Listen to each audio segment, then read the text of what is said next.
Hey, what's up? Welcome to the channel. I'm Sean Solo 8, and today we're going to be going over a Star Wars The Vintage Collection action figure review. I've got Zorii Bliss from the Rise of Skywalker. You can see in her package, she looks absolutely phenomenal. I have had her hanging on my wall actually for quite some time, but today I'm actually going to get her out of the package and throw her with the rest of my 3.75-inch collection. Let me give you a closer look at the card. It's absolutely awesome. I love how you can see the snow in the background. This was one of our first glimpse of the new planet from the Rise of Skywalker. In the package, Zorii looks awesome. I love how you can see the detail up on her head. And she does come with 2 of her blasters. And of course, the side of the package, she looks absolutely awesome. This is a really, really nice card that we have. Zorii Bliss is number 157 in the vintage collection. You can see the current wave that she comes with up on the top. You can actually still get some of these on Entertainment Earth. Like I had Boba Fett pre-ordered. They're going to be shipping them out in October. I really, really hope I could score him for my Slave 1 that I have. And I do have a review of the Slave 1 if you want to check that out on the channel. But without further ado, thanks for checking out today's video. Let's open up Zorii Bliss and let's take a closer look. All right, we got Zorii Bliss out of her package, and wow, did Hasbro knock this one out of the park. They did such a good job. The articulation on this thing is absolutely phenomenal. It moves just as good as a 6-inch Black Series, so I am all in when it comes to more vintage collection. Let me just zoom up on Zorii. But yeah, you can see absolutely amazing details. Look at the little piece on the helmet here. Try to zoom in for you guys. It's so small, it's hard to see, but you can see the detail and the amount of love that went into this figure is absolutely awesome.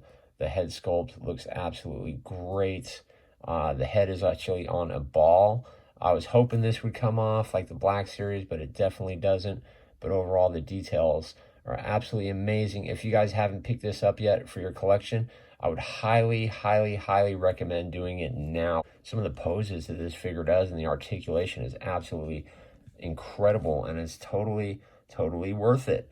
I would definitely get this. The only problem is putting these guns in her hands are so tiny, but you can see her little trigger finger fits in there really good. It's absolutely amazing. I love how her hand sculpt.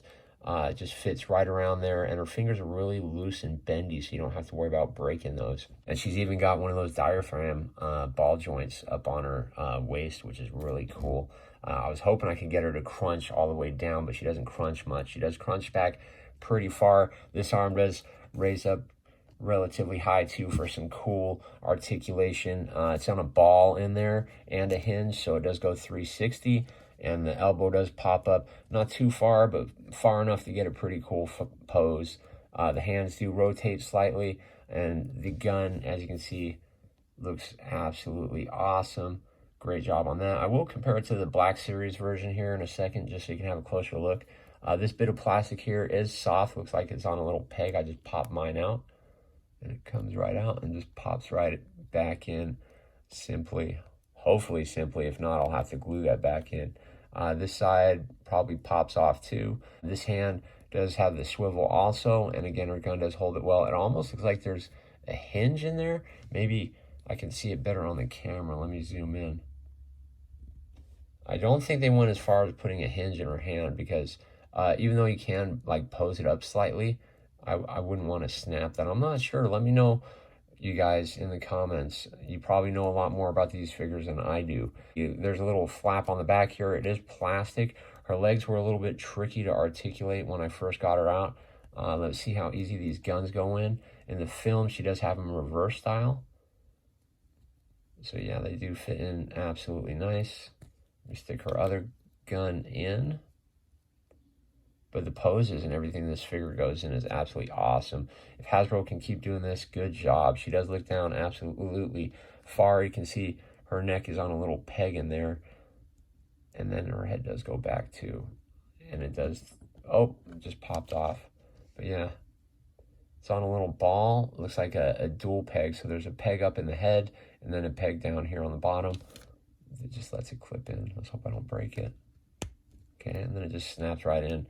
So getting the heads off of your 3.75 figures won't be that bad. Her leg does articulate pretty far. You do have to twist it to different directions, because when I pulled her out of the package, these parts right here were actually on the side, because this spins too, which is really weird. I'm not sure how that's made, but it's definitely odd. And you can see the holster is soft and rubber. It is glued to her, so it's not gonna slide around, but these aren't strapped to the leg like on the Black Series.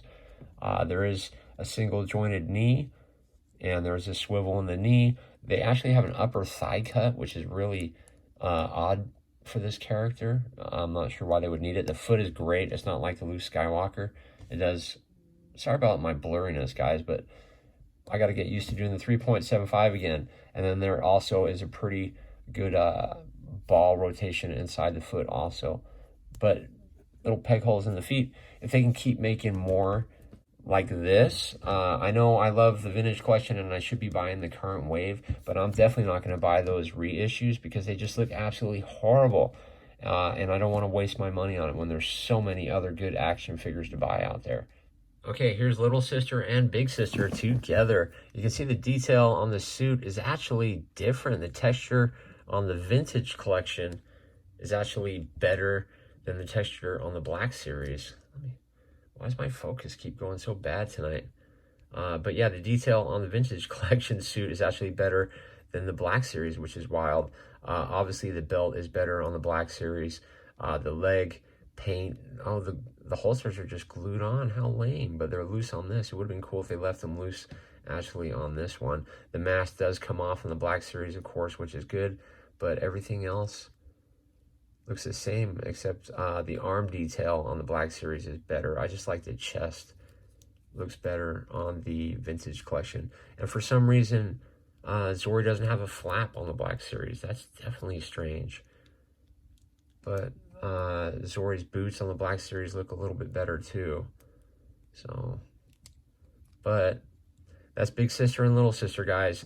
Thanks for checking out today's video. I definitely appreciate it. If you're new around here, kindly consider subscribing. And thanks for checking out my quick old school action figure review. I'll see you guys in the next video.